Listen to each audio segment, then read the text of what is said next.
Being seen is one of the most courageous things you can do in this life, to actually show up and be in the arena, as Brené Brown says. I will link that video below. If you haven't seen the Power of Vulnerability TED Talk, now is the time to watch it. And I know I'm not the only one that experiences this. Like, don't make me feel special here, guys. I know you guys feel it too. Or maybe I am insane after all. Hey guys, welcome to another video. Today I come to you from my bedroom, as literally always. So a couple of weekends ago I got the opportunity to go to a wow, I can't talk today, exhibition of some Impressionist paintings at the New South Wales Art Gallery, and it was awesome. It was so good. I got to see Kandinsky and Monet and Matisse, I think, Picasso, but I've always loved going to art galleries.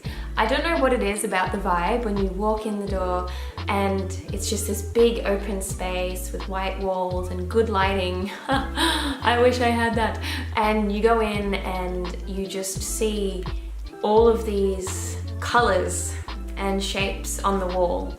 And it's as though the deepest soul bits of the artist are there for everyone to see.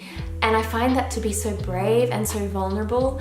And at the end of the day, I can look at an artwork, and even if my 2-year-old baby cousin could have done it, I can still look at that and think, wow, like that is beautiful, because someone has had the guts to put their whole personality, their whole being on display and be judged by people. And it's as though the artist is just saying, hey, this is who I am, take it or leave it.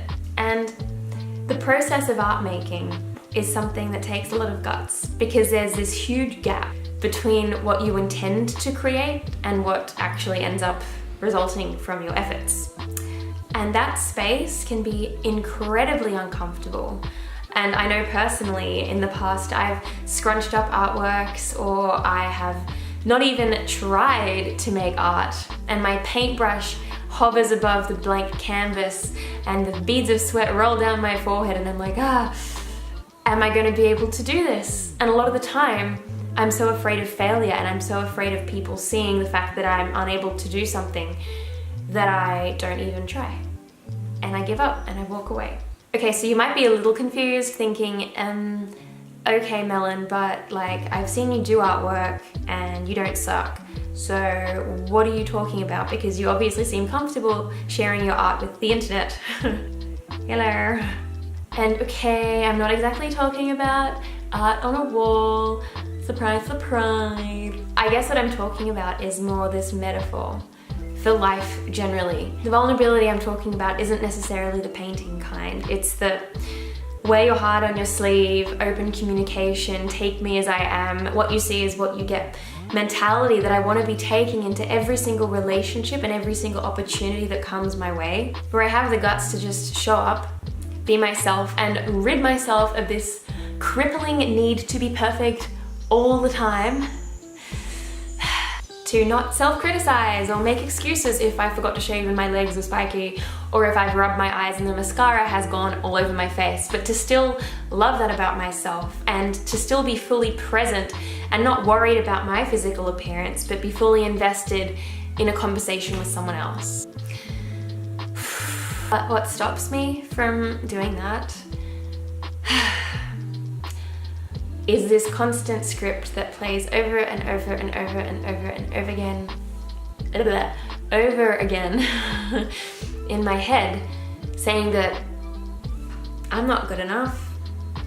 Convinced that people are gonna fling fiery arrows at the real me, I put up walls and I keep my guard high at all times. Paralyzed by the fear of failure, I guard my heart and put on a full suit of armor, not allowing myself to be fully seen. And I know I'm not the only one that experiences this. Like, don't make me feel special here, guys. I know you guys feel it too.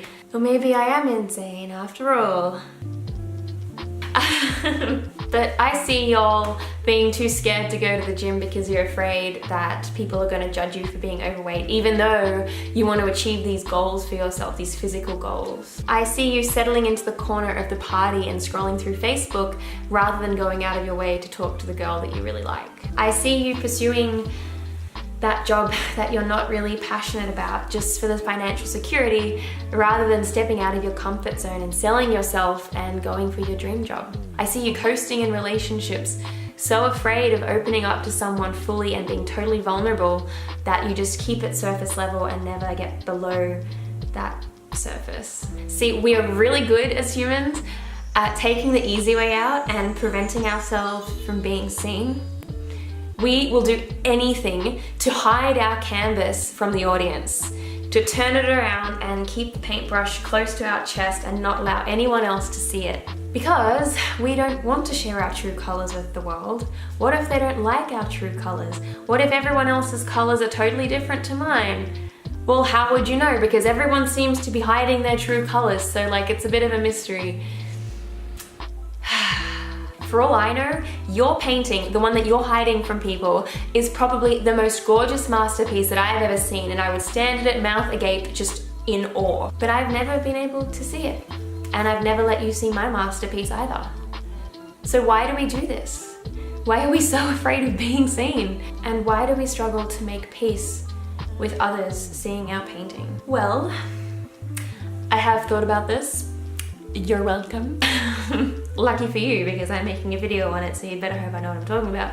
Oh, that's funny. But I think the reason is that we struggle to make peace with ourselves being the artist. What if we do something wrong? What if we put a wrong color here or get a line in the wrong place or make something too thick or too thin?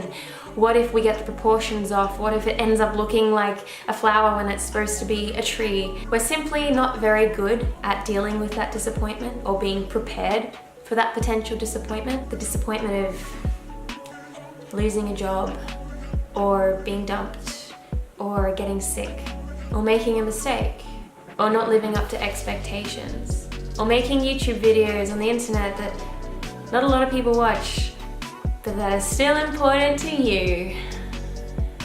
So in order to avoid this, we stay in our comfort zone and never allow anyone to see our true colors. But let me just tell y'all something, okay? I'm trying to be sassy and it's not working. Oh gosh. But let me just suggest to you that if you're worried about making mistakes, then you're probably doing it all wrong. Yep, I went there. All this time you thought you were the painter. I hate to break it to you, but well, I guess you can be the painter.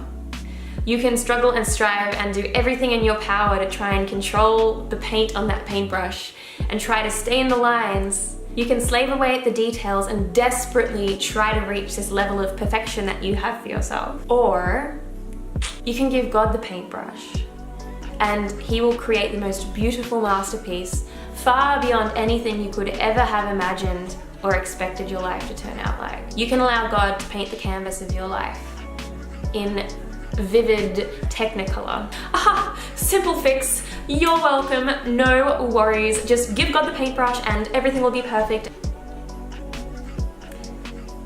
No. Sorry. Oh, you thought I just solved all your problems? Honey, you got too many problems for me to solve them all, okay? Alright, just talking to myself here. You see, the problem with that mentality is that God is going to take your paintbrush. He wants nothing more than to take your paintbrush because He wants to transform your life into this amazing masterpiece. So He'll take the paintbrush and then He will start painting on the canvas in the wrong places. Well, in the wrong places according to you. He will fill in colors that aren't supposed to be there and draw over things that you worked so hard on and you were so proud of. And suddenly you'll find yourself conflicted because you said that you wanted God to paint the picture, but now it's all wrong and it's not living up to that perfect standard you had for yourself. And so you snatch the paintbrush back and say, "Stop it, God, you're doing it all wrong." Does that sound familiar? And of course, God, being the wonderful, graceful, merciful, all-loving God that He is, will give you the paintbrush back because He can't force His will upon you. But why do we do this? Why do we feel the need to take back control as soon as we surrender it? Stupid humans. Ugh, humans. Let me suggest that it's because you and me have internalized the world's standards of perfection, not God's standards. Standards that mandate that you have to have perfect skin and a perfect body and be married by 25 and have white picket fence and a 6-figure salary. God just wants your heart in all of its glorious messed upness. For some reason, I mean, I don't understand it. But have you ever thought that maybe, just maybe, you're expecting a perfection in yourself and in others that not even God Himself expects? Okay, so I surrender the paintbrush to God, and slowly over time He paints over all the mess that I've created and He makes everything beautiful in my life. Okay, but that doesn't really solve the problem of having to be seen, because I don't want anyone to see me, so what do? The solution is compassion. Compassion is the antidote to comparison. Compassion is the antidote to perfectionism. And if you have compassion for yourself, you'll allow yourself to be seen, knowing that it's enough to just show up and actually be seen in the first place. It's like what I was talking about at the beginning when I go to the art gallery and I can see that, wow, I might not love this painting, I might not think that the artist has fantastic technical skills, but I can still appreciate it and I can still respect it because that artist had the courage to show up in all of their vulnerability and put that in an art gallery for everyone to see. Knowing that and internalizing that thought about people in your life will radically transform your perspective and give you enough courage to show up and be seen. The thing is, we can't just pull compassion out of midair and expect it to work. Because if you've been living like me for your whole life and criticizing yourself and not allowing the true you to shine through, then the thought of doing that is absolutely terrifying, and you probably don't even know where to start. Well, let me suggest that, like pretty much everything, it all starts with God and with surrendering to God and with internalizing God's truth about who you are as a person.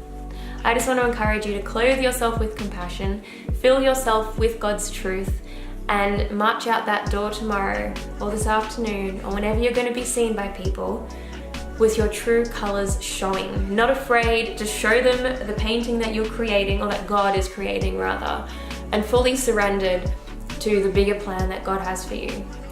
Because perfectionism can be absolutely debilitating, and we can get ourselves caught in these ruts of trying to impress people.